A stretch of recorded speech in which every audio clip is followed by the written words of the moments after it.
Ang video natin ngayon ay tungkol sa mga pangyayari na naman dito sa South Korea.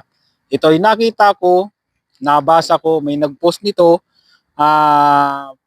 Hindi ako sure kung sigurado kung ano ba talaga ang nangyari dito, ano. Pero may totoo na nangyayari na ganito. Kahit noon pa, marami na akong nababalitaan dito na nangyayari ganito sa mga Pinoy. Ano? Basahin natin mga kabayan itong makikichismis na naman tayo, ano. Ito. Pagod na ako. E9 visa ako, may loan ako, malapit na mapris bank ko kasi wala pang bayad. Kailangan ko makapag-work pampaopera sa kapatid ko. Kaya hirap makabayad sa loan. Ayun, pampaopera daw sa kapatid. Magpaalam na ako sa bank na i-adjust ang payment, ayaw pumayag. 2 years and 6 months pa visa. Gusto ko mag-TNT. Yun, gusto na mag-TNT. Sino kaya family business dito na kailangan tao na cash payment? Cash payment no kailangan, hindi na idadaan sa bank account niya. Ang sahod, kunin nyo na ako, mag-TNT ako. Help po, salamat po, God bless. Ayun.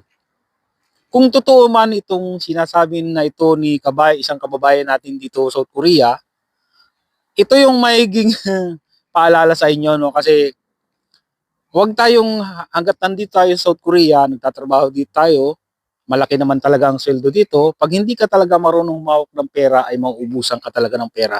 Siyempre, kailangan mong magtabi para sa sarili mo, kahit binata ka pa. Kailangan talaga nating ingatan yung kinikita natin dito. Kahit sabihin natin na malaki ang sweldo dito, hindi pwedeng gastos ng mga walang katuturan. Katulad ng bumibili ng hindi naman kailangan. At tandaan, iba ang gusto lang kaysa dun sa kailangan. Yung kasi mga ganitong post lang, parang ang hirap paniwalaan nito, no? Kasi wala naman siyang ebidensya na totoong meron ng sakit yung kapatid niya, basta sinabi lang ng ganun.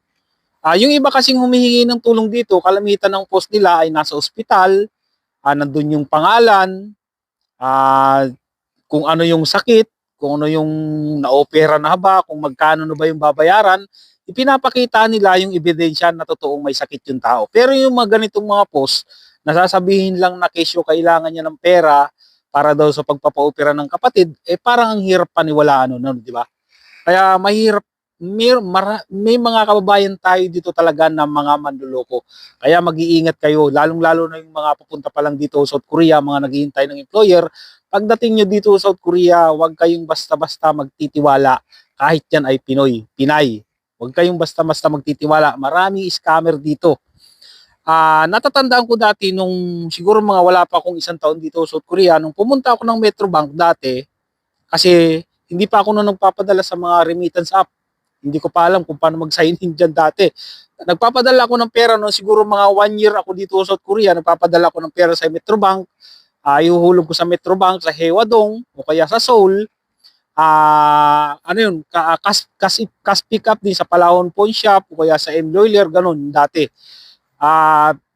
Pagpunta ko noon sa Metrobank, tapos ang daming Pinoy doon.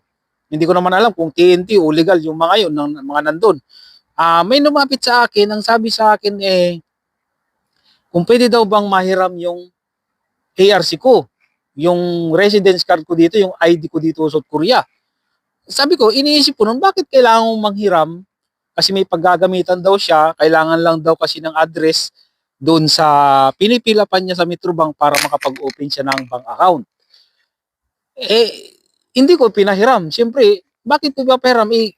Lahat naman ng EPS worker dito sa South Korea ay may mga alien card naman yan, yung mga residence card. May ID yan dito sa South Korea. Bakit kailangan niya manghiram? Doon na pumasok sa isip ko na siguro ito ay TNT.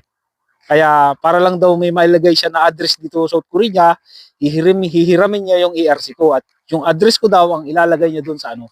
Hindi naman po pwede yun mga kabayan, di ba?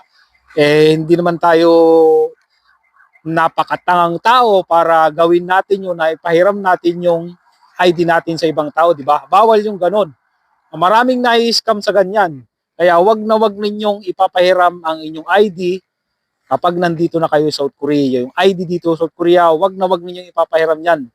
Kahit pa nga kakilala niyo yan, may ID naman siya, bakit kailangan niyang manghiram ng ID, di ba? Doon nga sa post na yon, nabasa ko kalimitan dun sa mga nag-comment, ito yung karamihang comment nila. Karamihan sa kanila ay hindi naniniwala at sinasabing yun ay scammer. Ito, yung ibang mga comment. Hindi ko nila lahat ha. Yung isang nag-comment ito mga kabayan ha, hindi ko nila lahat ha. May katrabaho ako rito na baon sa utang dahil adik sa sugal. Nagagawa niya na magsinungaling para makapag-utang. Sasabihin niya nasa ospital yung isa sa pamilya niya. Pero wala naman. Nag-utang sa akin ng 12 million. Grabe, 12 million mo. Nalaking halaga nun. Nasa 500,000 pesos. 12 million won kasi uoperahan daw tatay pero wala pala sakit tatay niya. Yon. 'Di ba? Ganyan yung mga scammer, nanluloko ng tao. Ang sinasabi dito ay addict nga daw sa sugal. At may nag-comment pa rin na isa, ganyan din kaming kasama. Panay dahilan na may sakit ang kapamilya, pero di naman pala totoo. Pinangsusugal lang, may mga loan na din sa bangko. Ayun, pinangsusugal lang. Nanluloko sila ng tao, tapos yung nakukulikta nilang pera ay pinangsusugal lang. Yan ang mahirap dito mga kabayan. Paalala na rin sa inyo, yung sugal ay napakasamang bisyo niyan, yung sugal. Wala kayong mapapala dyan. Lahat ng ari-arian ninyo, kukuhanin ng sugal na yan. Yung mga nalululong sa sugal, na nauubusan na ng pera, pati yung mga benefits ay naiuutang na dahil lang sa sugal, siguro, ay pinagtatawanan na kayo ng mga nalulung sa babae. Di ba? Yung mga nalulung sa babae, nalulung sa bingbang, kahit papano may napala sila, yung nalulung sa sugal, wala talagang napala, di ba? Pero hindi ko sinasabing na mambabae kayo ha, hindi ganoon.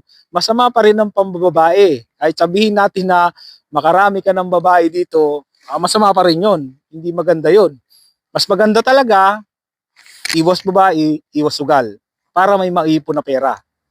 Maganda nga yan kahit paminsan-minsan, kahit isang beses o dalawang beses, sa loob ng isang buwan, pwedeng tumaya sa loto, di ba? At least one time mo lang yan, talagang laking pera tatamaan mo. Dito sa South Korea, laging may tumatama sa loto dito mga kabayan. Yun lang yung pagkakaiba ng loto sa Pilipinas. Sa Pilipinas, napakatagal tamaan ng jackpot.